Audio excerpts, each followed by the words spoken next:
Greetings, CAB family. Hope you've had a wonderful week and hope you've enjoyed YAC, Young Adult and College Month. Listen, we can't talk about the month of September without acknowledging Pastor's Defender series. And I don't know about you, but I sure learned a thing or two myself. Speaking of defenders, we've got a couple defenders that want to tell you about what the Word of God means to them now that they've been even more equipped with the good news. Well, I learned this one thing that I thought was pretty important as far as, well, after hearing some of the sermons that really talked about a defender, I don't really have to defend my faith. I just have to believe what I believe and be able to share it. I didn't believe everything, but I mean, like Pastor put it in a way where you could understand, and that I would say that did help me a lot to realize that, you know, you need the Bible to go on and walk in Christian faith. So I'm starting to read a little by little every day. So the sermon series, it was great. Like as I'm growing spiritually, like to me it was what I needed, just understanding like the foundation of what I believe.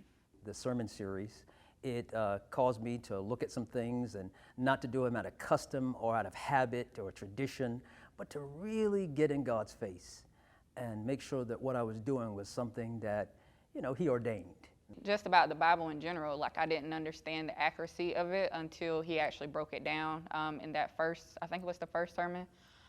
Before then, like there were a lot of questions that I did have about just events that did occur in the Bible, but the fact that he did solidify that, okay, it is accurate, I was like, okay, now it makes sense. Just don't be afraid to be wrong.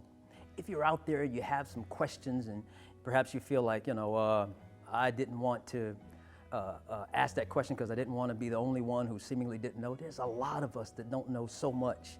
There's some things that I came to know because of the sermon series, because of how Pastor Goodman taught us about being defenders of the faith. It's to just live it out every day. The way he broke it down and made it everything simple, I can truly say that I believe in the Bible. All right, there you have it. You've heard from James, Kayla, and Jalique. Listen, we should all know by now why we do what we do and be able to answer the questions of why does God allow evil, and most importantly, who is Jesus Christ? We hope that you've enjoyed their testimonies about how this life-changing sermon series has affected each one of them and equipped them, and also that it's also been a blessing to you. Thank you again, as always, for worshiping with us at the most impactful place on the planet, the historic Tabernacle Baptist Church.